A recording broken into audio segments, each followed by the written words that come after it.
Hello, and welcome to the Schmidt List, the podcast for people dedicated to managing successful projects, developing impactful products, and building engaged teams. And now, here's your host, Kurt Schmidt. Hello, everyone, and welcome. This week on the Schmidt List, I'm talking to Brian Rowe. For the last 20-plus years, Brian has been a technologist, designer, and leader. From boutique shops to large-scale enterprise businesses, we dive deep into the subject of managing designers and stakeholder expectations. I hope you enjoy our conversation as much as I did.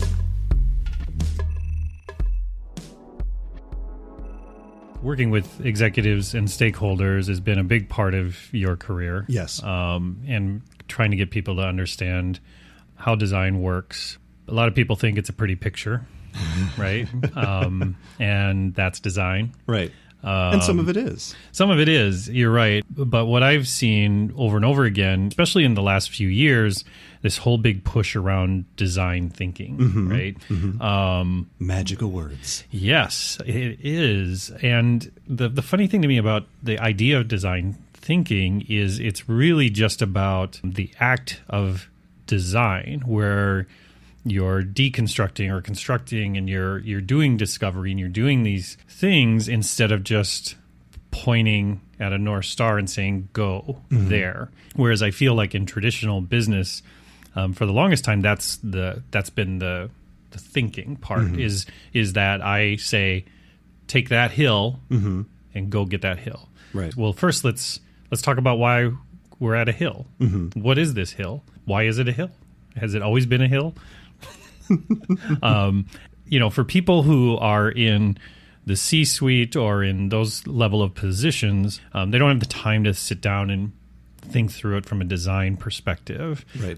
What are some of the ways that you have found successfully coaching, for lack of a better way of putting it, above you in those decision making? The people that are the product owners or the managers or the CEOs, core sponsor of an initiative or something. Core sponsor of initiative. Yep. I mean, I'm kind of using a very blanket description for a persona. But what are some of the tactics you've used in the past to bring them around to that way of approaching how to solve a problem? Sure. It's quicker to go through wrong to get to right. For me, that's a lot of how I approach, that concept, design thinking, that it requires a certain desire and passion to fall in love with the problem, not be enamored with your solution to it, to fundamentally reject solutions that are always chasing a problem, in search of a problem. I have no patience for that.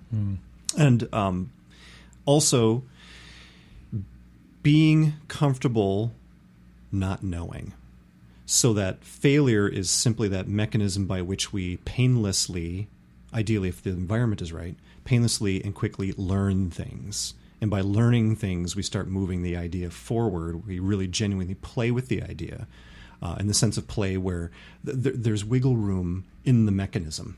There's some play in the steering wheel. We can play with this idea and kind of poke, prod, stretch it different directions, and start to learn very quickly what is truly salient and rooted and good about this idea, because it is meeting a need. It is solving a problem potentially, and where it isn't. And we're learning that either way. For that to work, and again, I'm wrapping a lot of this into design thinking, you need to have the right environment where those kinds of experiments, that kind of mindset is okay. So that gets back to our C-suite friends. I was recently, and by recently I mean just in the past days, online revisiting some of the old school, circa 1980 something till today, stage gate, phase gate process stuff for product development. And now they slap the word innovation on there and all that good stuff. It's still a very waterfall type of gated process like we've had for decades. You have now your phase 0 or your stage 0 where you're doing some ideation maybe. Then you have that kind of early business discovery piece. And now you're at that kind of first gate. And now maybe you're going to be doing feasibility studies and things like that. And now you're at the second gate and those kinds of things. And that's a very, very different mindset than a nimble learning, safe to fail kind of mindset that I would argue design thinking tends to promote. It's interesting. And so you're talking about two audiences designers, let's even get rid of the word design for a moment. Problem solvers, creative, broad perspective problem solvers, and problem owners, let's say, if we can call our executives that. They're talking fundamentally different languages, because you've got the one group, your C-suite, the execs entrained for years that business success comes out of gated processes like that. And even the authors of Stage Gate process have been reinvestigating it and looking at it again in light of Agile Manifesto and its impact, and kind of this rush to be thinking of it more lean, more nimble. How can this Stage Gate process still be that too? And of course you see your typical, we draw loops on it, right? Each of these iteration has loops to it. But for me, there's still an ingrained, primed cognitive mindset for your C-suite that, hey, pal, we're at gate 3 now. We're moving into execution. We're moving into building a damn thing. And you're talking to me about, and I'm going to borrow your words, Kurt, you're talking to me about, is that really a hill? Why is it a hill? Do we need to take the hill? Mm-hmm. It's like, that's cute, kid. We already discussed that back in phase 0. We're well past that point. Just build me the damn thing. And I think right there, anybody listening who's been in design to any degree will immediately recognize what that friction is. And for me, a lot of it is we're not even having the same conversation. So my tactics to that is to first of all identify, is that the problem? I mean, am I struggling with simply a mismatch of this language game, and I need to kind of recalibrate my language? That could be a way around it. Another one could be, I misunderstood where you were at in your process, so now I have to refactor my thinking a bit to go, okay, we're not going to start going back to your earlier gates, because organizationally that's anathema. It's not going to happen. That's not a battle I necessarily want to choose to fight anymore. What can I still do to inject some of this safe to fail experimentation into your development stage? Are you suggesting that sometimes UX is brought in after they've already solutioned the problem? Sometimes. In client services, what I've seen is that's often the case. Mm-hmm. And of course, the exceptions are out there. I've seen plenty of examples too, where someone delightfully came to a client services type of organization and said, we don't really know what we need yet. Sure. We think it might be a mobile app of some kind. Here's what we're struggling with. And then someone with their, and I'll use that phrase again, design thinking hat on, with some glee says, great. What are you really trying? What kind of behavioral change in your audience, your customer base, the people you're trying to impact with this? What are you really chasing? Maybe that's a struggle to pin down at first. That's okay. Maybe after further discussion, some work together, you start to refine that. What we're really talking about is they need to grow a customer base, because maybe they're in an industry where their customer base is aging and starting to kind of drop off in terms of uptake and sales and all that kind of stuff, and they need to figure out a way to grow a new audience. It's a big problem. Then you could actually have that conversation in a very different fashion. So rather than, we're already at Stage Gate 3, we're going to be building this mobile app, blah, blah, blah, we're actually now having a conversation around, okay, so if you want to grow your sales into new untouched markets by 10% by X period of time this calendar year or fiscal year or whatever, if we helped you get there or close or even surpass it, and we didn't build a mobile app, would you be cool? Oh, yeah. Now we're on the right footing to really do something. And maybe the right answer actually is a mobile app, or an app plus other components of a broader ecosystem and other touch points. Whatever it is, at least now we're able to start finding an alignment around, I think, a healthy and shared understanding what the problem space really is. Right. And what you're hoping to achieve with it. And now you've volunteered then as a leader, as an exec or whatever, to be a part of that process by saying, it's okay then if it isn't this thing I first proposed. We still want to get to this, outcome. And that's what we're really chasing. Well, then what can we learn first and foremost to get a step closer to that? What did that next step teach us? And so on and so forth. And so going back to your earlier point about sometimes the barrier is simply nomenclature, right? Yeah. Where you're saying we want to take an iterative process, and the client just got back from a conference that used the word lean right all the time. Yeah. And they translated in their mind, lean means faster, yesterday, cheaper. Exactly. and that's what was sticky. Yeah, right. That's good clickbait for a talk, right? Exactly. How to do things faster and cheaper.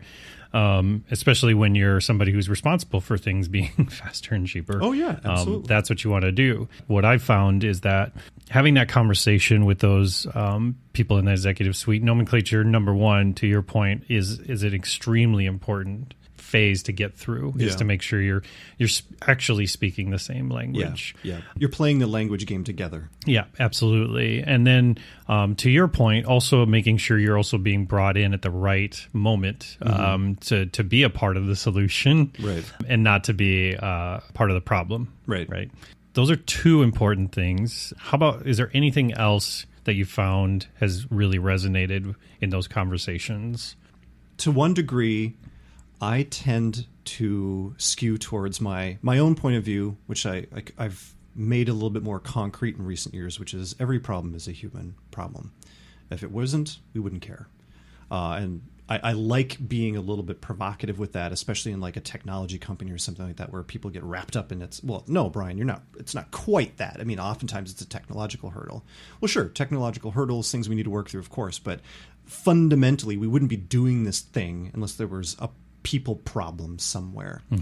I find that even C-suite execs are also human beings. And for me, part of the empathy exercise there, and I want to treat the word empathy with care here, is to try my best to understand what their ass is in the hot seat for as a person.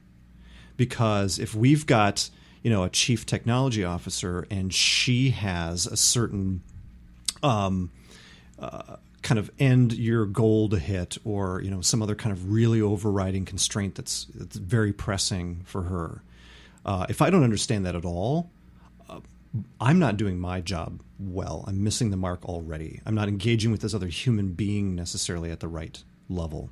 And if I can learn something about that, I can't always, but if it's possible to learn something about what that individual is really in the hot seat for, what's going to keep her up at night, at least work-related.